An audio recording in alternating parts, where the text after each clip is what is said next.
वाली रतिया हो पूजए रानी तनी बतिया हो हटे सुहाग वाली रतिया हो पूजए रानी तनी बतिया हो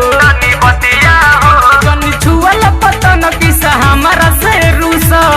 छोड़ी ना धीरे धीरे हमरा उठावा के चूसा जोनी साया में राजा जी घुसा धीरे धीरे हमरा उठावा के चूसा जोनी साया में राजा जी घुसा ना भागलो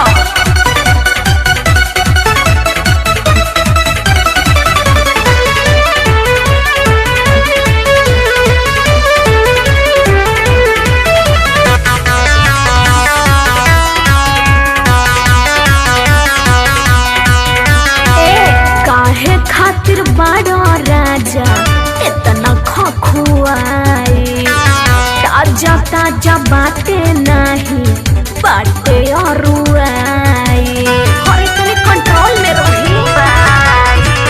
सोचो तानी रानी आज पलंग हिलाई देहिया के दर्द अपन पूरा मिटाई खरी में मुसर रात भर कूटा धीरे धीरे हमरा उठावा के चूसा जोनी साया में राजा जी घुसा धीरे धीरे हमरा उठावा के चूसा जोनी साया में राजा जी घुसा ओहो राजा जी घुसा राजा जी घुसा